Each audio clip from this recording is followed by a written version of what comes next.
¿Qué distingue a Estados Unidos de otras naciones del mundo? ¿Es la concentración de la riqueza o la prevalencia de la pobreza? ¿La paz y tranquilidad o la violencia? Tal vez sea todo lo anterior. Sin embargo, hay algo más. Lo que realmente distingue a Estados Unidos es su capacidad única para imponer control sobre el mundo como mejor le parezca, sin importar el costo. ¿Está llevando a Estados Unidos su democracia a un punto de quiebre al hacer esto? En esta nueva serie de CGTN, profundizamos en algunos de los problemas permanentes de Estados Unidos y su impacto en el mundo.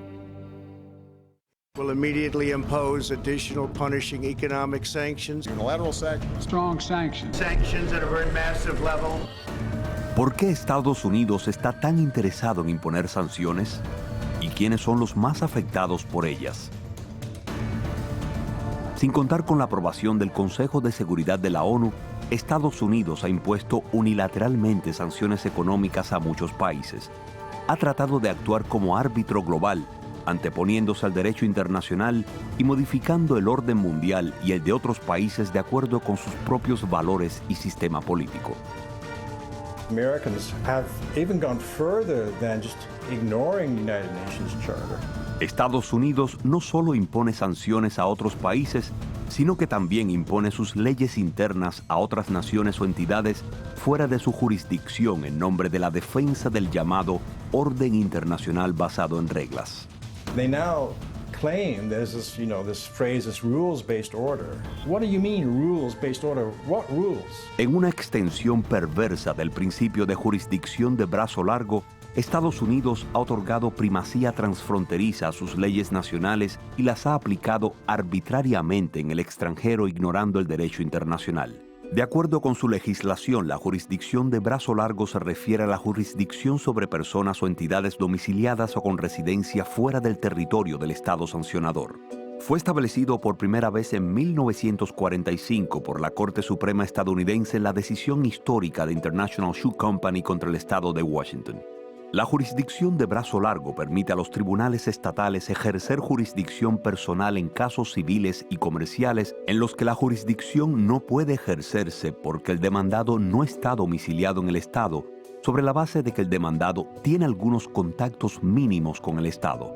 Actualmente, esta regla de contactos mínimos está siendo utilizada por Estados Unidos como base del ejercicio de la jurisdicción de brazo largo sobre una persona o entidad extraterritorial. And international laws, to some extent, recognize a country in certain conditions may implement so-called long-arm jurisdiction. However, customary international has imposes a lot of disciplines upon the implementations of such long-arm jurisdiction. Según el derecho internacional, el ejercicio de la jurisdicción de un país sobre una persona o entidad extraterritorial generalmente requiere que la persona o entidad o su conducta tenga una conexión real y suficiente con ese país. Sin embargo, Estados Unidos ha optado también por aplicar la regla de contactos mínimos al ejercer la jurisdicción de brazo largo, lo que reduce constantemente el umbral de aplicación. They always say that if you have an American company, an American person involved in any kind of situation, they can use the internal law to analyze the situation. Solo el Congreso de Estados Unidos puede autorizar la aplicación extraterritorial de una ley interna. Una forma de lograrlo es que el Congreso incluya la extraterritorialidad al redactar el lenguaje legislativo. Estados Unidos ha promulgado leyes restrictivas como la Ley de Poderes Económicos de Emergencia Internacional, la Ley Global Magnitsky sobre responsabilidad de derechos humanos y la Ley para contrarrestar a los adversarios de Estados Unidos mediante sanciones. También ha emitido una serie de órdenes ejecutivas dirigidas a países, entidades o individuos específicos. Estados Unidos ha abusado de sus canales internos para ejercer una jurisdicción de brazo largo, con sus tribunales federales libres para interpretar las leyes y sus organismos encargados de hacer cumplir la ley libres para elegir las disposiciones legales aplicables. Estados Unidos se ha vuelto experto en enjuiciar a entidades e individuos en otros países e incluso arrestar y detener a personas de otras nacionalidades. En 2013, cuando Frederick Pierucci, un ejecutivo del conglomerado industrial francés Alstom llegó al aeropuerto JFK de Nueva York, el FBI lo arrestó y lo acusó, de acuerdo con la infame ley de prácticas corruptas en el extranjero, de sobornar a funcionarios indonesios para ganar un contrato de una planta de energía. La ley de prácticas corruptas en el extranjero nació en 1977 para frenar las prácticas corruptas dentro de las empresas estadounidenses. Fue un estatuto pionero y la primera ley en el mundo para regular la conducta de los ciudadanos con los funcionarios públicos extranjeros en los mercados extranjeros. Pero luego Washington descubrió que esto perjudicaba a las empresas estadounidenses en la competencia internacional, por lo que hizo grandes esfuerzos a través de varias maneras para imponer la ley a nivel internacional. Told me that if you plead guilty, you're going to be released in 6 months. Pierucci se negó y fue encarcelado durante más de 2 años. Más tarde, se enteró de que su arresto era parte de una guerra económica secreta que Estados Unidos libraba contra ciertos países europeos. On the Alstom side, the clear goal was to buy out the company and to control basically all the nuclear power plant in France. Et ils m'ont arrêté pour faire pression sur le PDG d'Alstom. La menace était que comme j'avais été arrêté et que j'étais proche de lui, il savait très bien que la prochaine étape, c'était de l'arrêter lui-même. En m'arrêtant, ils ont mis la pression sur lui pour qu'il coopère, et donc pour qu'il accepte de payer une amende qui à l'époque était la plus grosse amende au titre de cette loi payée au Department of Justice, donc plus de 700 millions de dollars. Et ils ont mis la pression sur lui aussi pour qu'il vende. Al final, Alstom se vio obligada a pagar una multa de $772 millones, la mayor sanción económica jamás impuesta por Estados Unidos. La compañía también cedió el control de su subsidiaria de generación de energía a General Electric, su mayor competidor en Estados Unidos. Well, the American trap is basically the way the US is using the law as an economic weapon to weaken their competitors. For Alstom, you had several companies who went through this. You had Total, Technip, Alcatel, but every time the company managed to make a deal with the United States and sign a plea agreement and pay a big check. That did not make the headline. What was different about Alstom is that basically Alstom did not only pay a check, but then was basically sold out to General Electric. It's just a question of leading technology. So they are abusing, they are using their legal law system to try, as it says, a long-arm justice, to try to input some problems with those companies, so our viewers can understand. So they use their internal jurisdiction and twisted some internal law to avoid competition. Según documentos publicados por el Departamento de Justicia de Estados Unidos, las empresas con casa matriz dentro de Estados Unidos fueron multadas con alrededor de $4.200 millones por violaciones de la Ley de Prácticas Corruptas en el extranjero entre 2015 y 2022, mientras que las empresas domiciliadas en el extranjero pagaron 4 veces más, $17.300 millones para resolver las investigaciones del gobierno. Entre las empresas multadas con más de $50 millones, 24 tenían su casa matriz fuera de Estados Unidos, mientras que solo 9 eran estadounidenses. It's a bias because what they call corruption. United States inside the country use that as a lobby. But when the countries, they try to lobby any industry, they say that it's corruption. So they apply a corruption act that is inside the United States, is not a value in other countries. That's a curious, I would say, measure that the United States has been taking to fight competition elsewhere. Una de las principales razones por las que Estados Unidos puede aplicar sus leyes internas contra la corrupción en el extranjero con tanta eficacia es el sistema monetario internacional dominado por el dólar que se estableció después de la Segunda Guerra Mundial. I think the U.S. has weaponized American dollar together with the international payment system known as the SWIFT system. Therefore, any company in the world, if it is doing business using US dollars, actually, it is under the supervision of the American authority.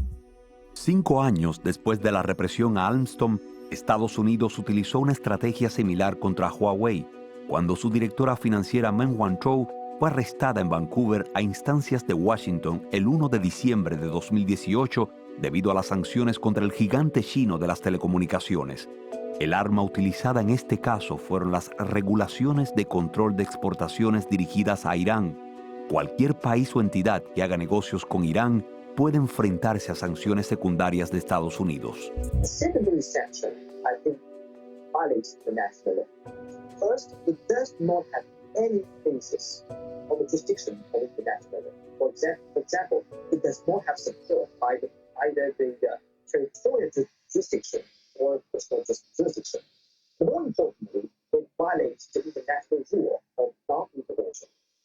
The rule or principle of non-intervention is a very important international principle which is enshrined by the UN Charter, according to which every country has a right to conduct affairs without the external interference. Pronto quedó claro que el arresto de Meng era parte de un plan más amplio para tomar medidas enérgicas contra Huawei, un líder mundial en tecnología 5G, ya que el entonces presidente estadounidense Donald Trump rápidamente aprovechó el caso en una guerra comercial contra China. Al reprimir a Huawei, el gobierno norteamericano buscaba debilitar su dominio del 5G mientras obtenía más ventajas en sus negociaciones comerciales con China. Nowadays, the U.S. regard China as a competitor or a challenger to U.S. interest. Therefore, it uses its long-arm jurisdiction to penalize or to prevent the development of Huawei, which is a high-tech company of China. Después de casi 3 años bajo arresto domiciliario en Canadá, Meng Wanzhou fue liberada en septiembre de 2021. Over the past 3 years, my life has been turned upside down. It was a disruptive time for me as a mother, a wife, and a company executive. But I believe every cloud has a silver lining. There is a very similarity in the way that the U.S. Department of Justice is approaching this. You know, basically, in order to put pressure on the company, they arrest or they indict somebody close to the top of the company. So what is happening to Mrs. Meng is very similar to what happened to me. Now, on the Huawei side, it's more to stop a competitor who has a big advantage in a unique technology, which is the 5G technology, which is the technology of the future. En los últimos años, los brazos de Washington se han vuelto más y más largos. En el año fiscal 2021, el número de entidades e individuos en las listas de sanciones estadounidenses llegó a 9.421, con un aumento del 933% con respecto al año fiscal 2000. El profesor Daniel Drezner de la Universidad de Tufts ha declarado que Estados Unidos se ha convertido en los Estados Unidos de las sanciones. Entonces, ¿por qué el país norteamericano impone cada vez más sanciones económicas? They like to say that they like competition, but when they are, I would say, they are threats in a good way, because this is not a war threat, it's a commercial threat, with someone that is more competitive than them, they try to raise sanctions, they try to create walls. Inicialmente adoptadas como una herramienta de mantenimiento de la paz después de la Segunda Guerra Mundial, las sanciones económicas fueron consideradas durante mucho tiempo como una estrategia no violenta para disuadir las actividades amenazantes. Pero a medida que son cada vez más usadas por países como Estados Unidos, irónicamente se han convertido en actos hostiles que se asemejan a una nueva forma de guerra. They create sanctions to stop companies, to stop sectors around the world, and that's what they have been doing with China for quite a long time, to protect themselves, because they are not real competitive in some sectors. We see that with semiconductors, we are seeing that with Chip 4, the alliance that the United States proposed with South Korea, with Japan, towards the semiconductors and chip industry. to avoid competition. Según el académico de estudios estadounidenses Manu Karuka, Estados Unidos ha impuesto 2/3 de las sanciones de todo el mundo a más de 20 países desde los años 90 del siglo pasado. A excepción de la Antártida, las sanciones estadounidenses llegan a todos los continentes. Las sanciones económicas que Washington ha impuesto a Siria han causado innumerables víctimas civiles, han privado al pueblo sirio de las necesidades básicas y han bloqueado su desarrollo económico y su reconstrucción.